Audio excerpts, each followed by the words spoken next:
$1 million in deals is our goal this year.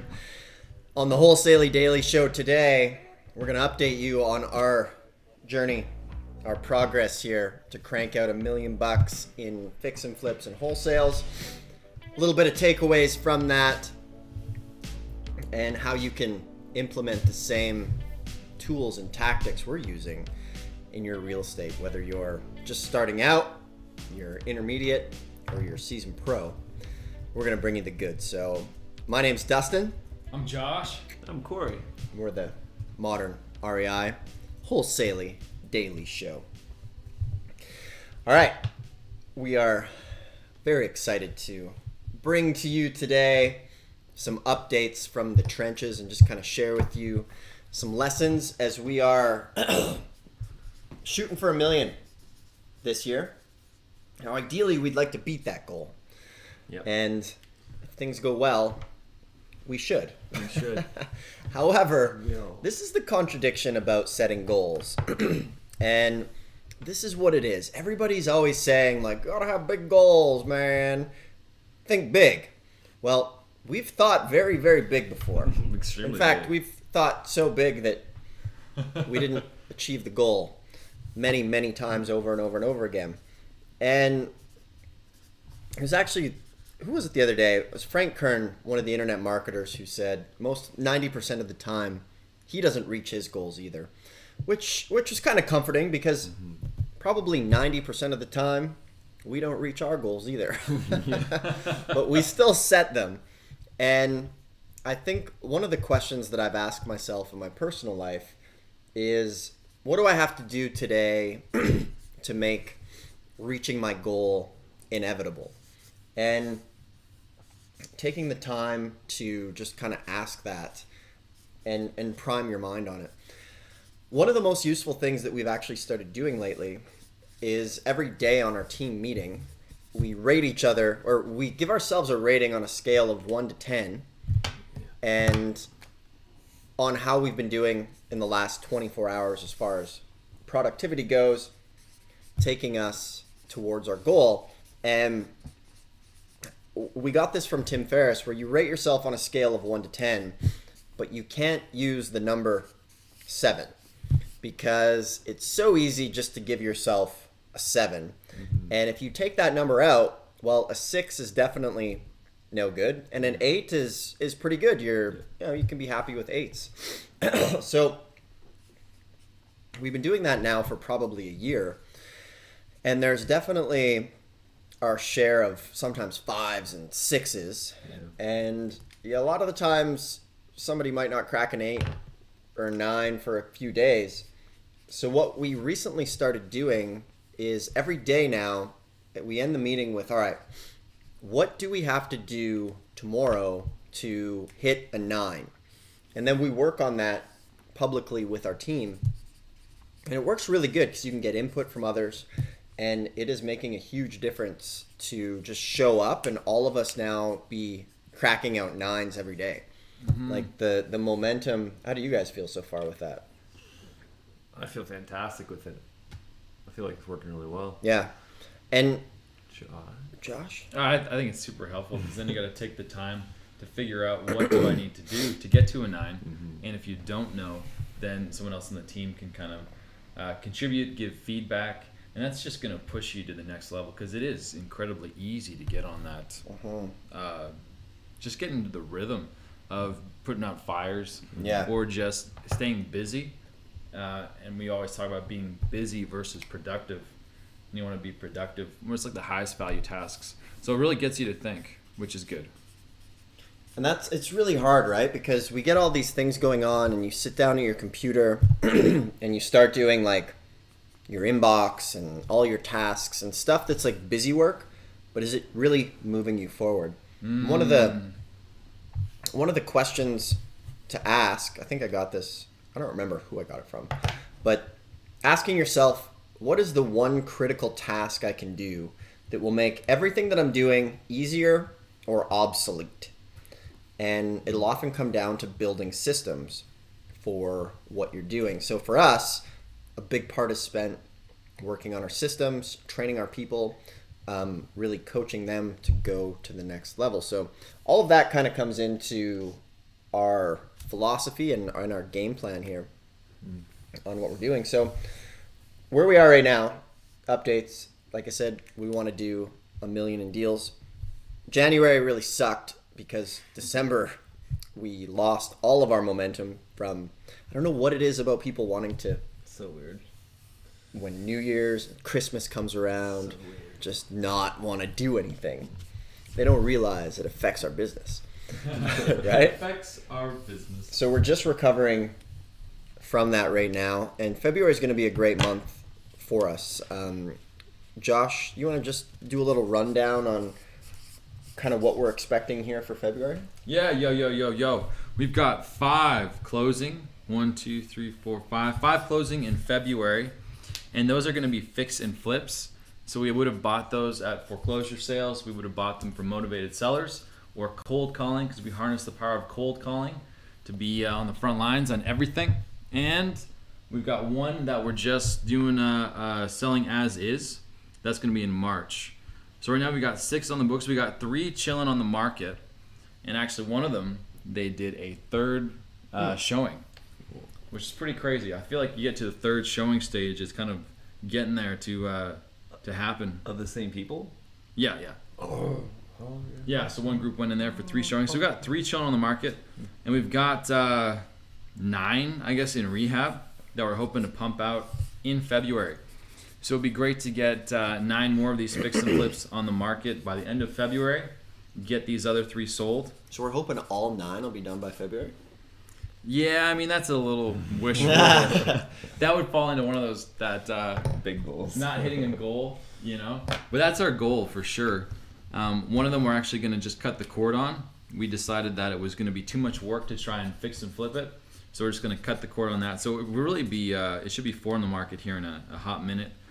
And then we've got a couple wholesale deals that we're trying to close on as well. There's about 2 that are kind of in the pipeline, you could say.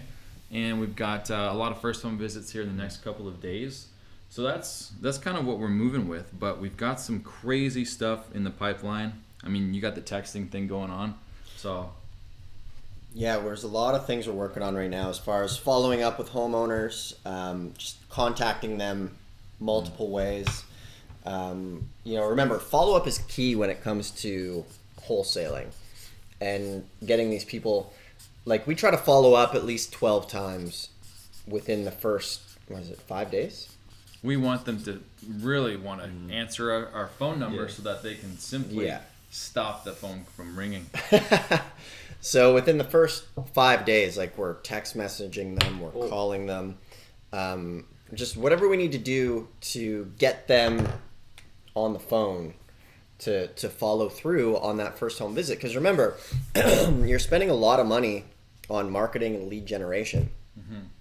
So you want to get them on the phone. So for example, like with our cold calling, for our clients, when we put up a lead, we tell them, look, you need to call this person, email them, send them a text message, whatever it takes to get them back on the phone, which is very, very important to do. So that's one of the things we talk about when we provide cold call leads to people. Is like, look, we can give you the lead, but you have to take it and run with it. So if they don't answer, you need to go and call them and have a system in place. So if you're a wholesaler or a fix and flipper watching this and you're interested in adding more leads, we can provide you leads with our cold calling sales floor, which allows you to have the power of cold calling without actually setting up a sales floor. So if you're interested, just type the word leads in the comments and we can get you more information on that. If you're listening to the podcast, head over to modernrei.com and you can check out there on how to get more leads for your wholesaling business and really add that as a tool. Because remember, with fix and flips and wholesaling, you want to look at this as if it's like a Swiss Army knife. You're going to have your direct mail, you're going to have your email, your follow-up, and cold calling is an extra tool to bring in leads. Now, it's not going to be your primary tool, but it is going to be a nice little addition to what you're doing. So You've got to. I mean, if all you're doing is foreclosures or tax sales, buying real estate like that is easily the hardest, when you can't get inside. And so just like a Swiss Army knife, you want to be buying some of those, buying some from cold calling, direct mail. If you're not using cold calling, you got to type leads. Type leads, man. Do it. right, type the words leads below. We can hook you up. So let's just do a little round robin of our best tip of the week for the fellas and ladies and gentlemen. So we'll call it. Corey, what's your biggest takeaway this week so far? That's a good question.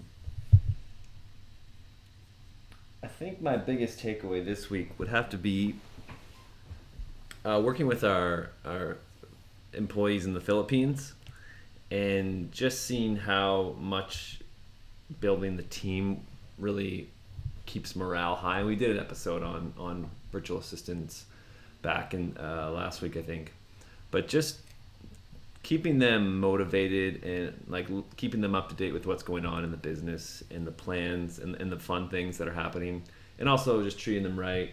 One of our newest superstars just had his 1 year anniversary. So we in the Philippines they have a 13th month bonus, so we sent him an extra month pay with that, and he was just super grateful, and he was just telling him how this was his first job that he's ever kept for a year. This is the first time he's ever been employed for more than a year because of school and just stuff like that. So he was just super grateful for that, and it was just really heartwarming and great to see the team come together and congratulate him. And yeah, it was really nice. So yeah, he just shared a few thoughts, and it was great. So Nice. Superstars, we call them virtual assistants, employees. They're the best. Hire them. Josh, what's your biggest takeaway so far this week? Man, that's beautiful. Or of the day? I think my biggest takeaway this week is press in, have those hard conversations with your team. Kind of bring up the elephant in the room. It's really awkward when things are going a certain way and everybody's thinking the same thing, or everybody feels the same way, but nobody says anything. Mm-hmm. And I think that's how you're going to grow. You're going to really see the most results and push your team forward like that. And if you're always in the weeds, if you're stuck in the chaos, you're not going to really have that self-awareness, or you're not going to see what's going on. And so when you get into that lull, it's best to address it. We had a couple rounds of sixes the other day, and it's like everybody knows we're at sixes, and so there's this energy around the sixes. It's like, we want to do better. So then Dustin, calls it out, and it's like, what do we have to do to get a 9? And then everyone can kind of raise that, to the next level. And I don't know if that was uncomfortable or not, but it's like what needed to happen to bring us there. Oh, Chase Diesel says doesn't have a team. How do I form one? Any tips around team? Yeah, you just need to start slow, right? And hire somebody in the Philippines or in India just to help you get going. Yeah. Just think of the simplest tasks that you can maybe make a screen share video showing them what to do, or even get get some folks that maybe if you have nieces or nephews or kids, just start working with people to get used to understanding leadership, and start small and build your way out from there. It's very simple. Any book recommendations for that? Yeah, we recommend this one all the time. The Dichotomy of Leadership by Jocko Willink is probably the best book you'll ever read on just leadership. Mm-hmm. And we try to use those principles all the time, and you'll really realize how leadership is woven into every interaction you're ever going to have. And just starting with the people around you, and then having that reflect into your business will really help you out. Yeah, because this is about people. It's managing people. Every time you're talking to a motivated seller, you're dealing with people. You call accounting, you're dealing with people, and it's like dealing with people's emotions, expectations, dreams, desires. All these things come together. Frustrations. Yeah, frustrations. And there's so much going on, and so communication and talking to people is definitely going to be your greatest asset. If you can do that well, if you can communicate well with people, if you can manage people well, if you can conflict resolution. What's that book? I think. Crucial Conversations. Yes, Yeah, Crucial it's a good one. Conversations. That's a must-have too. It's a good book. Yeah, because once that kind of, what would you call that? That friction, kind of invades Butting the of workspace. heads. Yeah, if you don't have the tools to dismantle that, if you don't have the tools to deal with that, or get rid of that negativity and create like healthy relationships with others, it's just going to end up in madness. For sure. Yeah, my biggest thing this week so far is just I can't believe the momentum that we're getting now by everybody popping up like 8s and 9s every single day. Just the morale is going up drastically, because on a team meeting, like if you have people doing 9s and 10s and then someone's like, yeah, I got a 6, like they're, it kind of brings morale down a little bit, but sometimes they're definitely merited. Life happens and you can't always be on your A game, but just taking the time to pre-plan what you're going to do is so key. It's it's kind of like that Abe Lincoln saying where give me, 8 hours to cut down a tree, I'll spend 7 hours sharpening my axe. It's a big one. Yeah. Oh yeah. Abe Lincoln. Oh, AB. What was it? Another one of his famous quotes is never believe everything you read on the internet. Oh yeah. Abe Lincoln. That. He said that. Abe Lincoln. Yeah. I don't know. Was the internet around? But thanks for tuning in today, folks. If you're watching on YouTube, please subscribe. If you're listening to the podcast, we'd love to hear a review from you. And once again, if you want some help in your wholesale business on generating more leads, we can use our cold call sales floor to pop up leads for you. We're throwing up leads every day for our clients all over the place. It comes in cheaper than direct mail, and it's more qualified. So type the word leads or visit modernrei.com and we can get you more information on that. On that note, signing off. Have a great day. Peace.